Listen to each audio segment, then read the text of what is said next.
धन्यवाद सभापति महोदय। आज मैं यूनियन बजट 25-26 पर अपनी बात रखने के लिए खड़ी हूँ। भारत के संविधान के आर्टिकल 38 भारत को एक वेलफेयर स्टेट के तौर पर पेश करता है और सरकार की जिम्मेदारी है कि बजट और उससे जुड़ी वेलफेयर स्कीम्स के जरिए इन आर्टिकल्स को हकीकत में लाया जाए।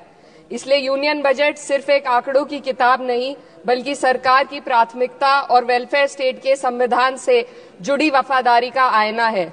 सरकार की जिम्मेदारी है कि इकोनॉमिक पॉलिसीज, जिनमें बजट भी शामिल है, ऐसी बनाए जाए जो गैर बराबरी को कम कर सके और सबसे ज्यादा गरीब वर्ग को सहारा दे। बजट वो लाइफलाइन है जिससे शिक्षा, स्वास्थ्य, पेयजल, सोशल सिक्योरिटी, SC/ST माइनॉरिटी, गरीबों की भलाई के लिए स्कीमें चलाई जाती है। मगर ये बजट को देखकर महसूस होता है कि ये भविष्य के निर्माण से ज्यादा हेडलाइन बटोरने का एक दस्तावेज है। इससे सबसे ज्यादा प्रभावित होने वाली वही लोग पीछे छूट रहे हैं जिन्हें सरकार के सहारे की सबसे ज्यादा जरूरत थी। वो किसान जो बढ़ती लागत से परेशान हैं, वो नौजवान जो बेरोजगारी का सामना कर रहे हैं, और वो औरतें जो निजामती रुकावटों से जूझ रही हैं, और वो गरीब जो महंगाई के बोझ के तले दबे हुए हैं। This government is proudly marketing the income tax exemption of 12 lakhs. But the question is, how many Indians even earn that much to benefit from it? Only 2.2% of Indian population pays direct taxes, whereas no relief has been given in regards to indirect taxes, the burden of which falls on everyone, especially the poor and weaker section of the society. This clearly shows that this is not an inclusive budget. GST की ऊंची दरों ने आम आदमी की कमर तोड़ दी है। जरूरत इस बात की है कि खाद्य सामग्री, दवा, स्कूल की किताबें और जरूरत की चीजों पर टैक्स कम किया जाए। पेट्रोल, डीजल पर टैक्स कम करने की कोई कोशिश नहीं हुई, जिसका सीधा असर हर नागरिक पर पड़ता है। आर्टिकल 41 कहता है कि सरकार को ये कोशिश करनी चाहिए कि वो अपनी इकोनॉमिक हालात और रिसोर्सेज के हिसाब से लोगों को रोजगार दे। इस बजट ने बेरोजगारी दूर करने की दिशा में कोई ठोस उपाय नहीं दिया है। नई नौकरियों की बात तो छोड़िए, जो पहले से थी वो भी खत्म होती जा रही हैं। स्किल डेवलपमेंट प्रोग्राम के नाम पर करोड़ों खर्च किए जा रहे हैं, मगर सवाल ये है कि ट्रेनिंग लेने के बाद कितने नौजवानों को असल में नौकरी मिल रही है। सरकार के पास इसका भी कोई आंकड़ा नहीं है। सरकारी विभागों में लाखों पद खाली हैं, मगर भर्ती का कोई प्लान नहीं है। आर्टिकल 45, जिसके द्वारा सरकार की जिम्मेदारी है कि हर बच्चे को 6 साल की उम्र तक फ्री और जरूरी तालीम मिले ताकि उनका बुनियादी तालीमी डेवलपमेंट सही से हो सके, जिसको संसद ने शिक्षा का अधिकार अधिनियम बनाकर और भी मजबूती दी थी, परंतु इसकी जमीनी हालत क्या है वो किसी से छुपी नहीं है। नगरीय क्षेत्रों में सरकारी स्कूलों में शिक्षक न होने की वजह से स्कूल बंद हो रहे हैं तथा दूरस्थ ग्रामीण क्षेत्र के स्कूलों में टीचर ही नहीं पहुंच पा रहे हैं। सरकार कह रही है कि डिजिटल इंडिया और AI से तालीम का इंतजाम होगा, मगर जरा जमीन पर देखिए, उत्तर प्रदेश में सिर्फ 22% सरकारी स्कूलों में कंप्यूटर है। मेरे संसदीय क्षेत्र कैराना में कई सरकारी स्कूल शिक्षक न होने की वजह से बंद हैं और मदरसा एजुकेशन के बजट में 57% की कटौती कर दी गई है। क्या यही सबका साथ सबका विकास है? इसी तर्ज पर अस्पताल हैं जहां पर डॉक्टर नहीं है। आर्टिकल 47 अच्छी सेहत और जिंदगी के स्टैंडर्ड को बेहतर बनाने की आवश्यकता पर जोर देता है। राज्य की जिम्मेदारी है कि लोगों की सेहत और उनके वेलबींग को बेहतर करने के लिए जरूरी कदम उठाए, लेकिन हकीकत यह है कि इस बजट का सिर्फ 2% ही आम जनता तक पहुंच पाता है। शामली जिले में 84 डॉक्टर की पोस्ट स्वीकृत है, मगर सिर्फ 29 डॉक्टर काम कर रहे हैं और गायनोकोलॉजिस्ट मात्र 1 है। दवाइयों की कीमतें बढ़ती जा रही हैं, मगर गरीबों के लिए कोई राहत नहीं है।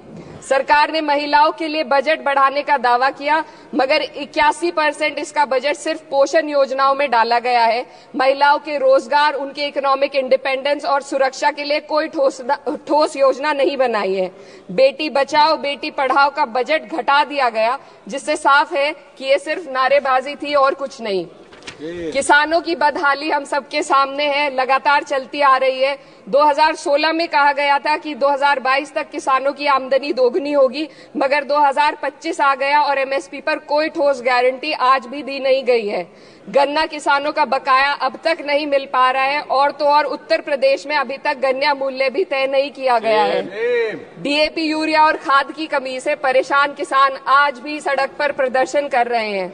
मजदूरों के लिए जो सबसे बड़ी योजना मनरेगा थी, सरकार कहती है कि मनरेगा ग्रामीण भारत की रीढ़ है, मगर बजट में कोई भी बढ़ोतरी नहीं मिलना बहुत शर्मसार है।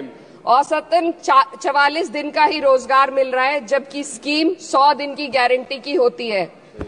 भारतीय रेलवे देश के लोगों की जीवन रेखा है और इसी से यहाँ के लोगों की आर्थिक एवं सामाजिक जिंदगी चल रही है। देश के हर हिस्से को रेल कनेक्टिविटी से जोड़े जाना सरकार की कल्याणकारी नीति का हिस्सा है। मेरे संसदीय क्षेत्र कैराना के रेलवे से जुड़ी 2 मांगे लंबे समय से लंबित हैं। दिल्ली शामली सहारनपुर रेल लाइन का दोहरीकरण और पानीपत शामली मेरठ लाइन का सर्वे अति शीघ्र कराए जाने की बहुत पुरानी मांग को बजट में शामिल किया जाना चाहिए। देश भर में बिजली की दरें बेहद असमान हैं। उत्तर प्रदेश में ये दरें बहुत ज्यादा हैं। देश भर में एक समान बिजली दरें लागू करने का प्रावधान किया जाए। रिवैम्प योजना में हर घर तक बिजली पहुंचाने के लिए एलटी लाइन बनाने का प्रावधान भी जोड़ा जाए। कृषि उपकरणों व खाद डीएपी को जीएसटी से मुक्त किया जाए। किसानों की एमएसपी की मांग को पूरा करने के साथ साथ उत्तर प्रदेश के किसानों को गन्ना मूल्य निर्धारण पिछले वर्ष से बढ़ाकर किया जाना बेहद जरूरी है। जनपद शामली व मुजफ्फरनगर को एनसीआर में तो शामिल किया गया है, परंतु वहां पर कोई विकास नहीं हुआ तथा उसको कोई भी लाभ नहीं मिला है। वहां के लोग सिर्फ प्रदूषण के बाध्यकारी नियमों से परेशान हैं, इसलिए दोनों जनपदों को एनसीआर की सीमा से बाहर किया जाना चाहिए। मेरे संसदीय क्षेत्र में मैं कुछ चीजें बजट स्पीच में ऐड करना चाहती हूँ। एक, ट्रॉमा सेंटर और जिला अस्पताल के अपग्रेडेशन की भी मांग है। जनपद शामली और सहारनपुर में एक महिला डिग्री कॉलेज खोला जाए। कैराना में सर जस्ट कंक्लूडिंग, यमुना नदी के घाट पर सौंदर्य कार्य का भी कार्य जोड़ा जाए।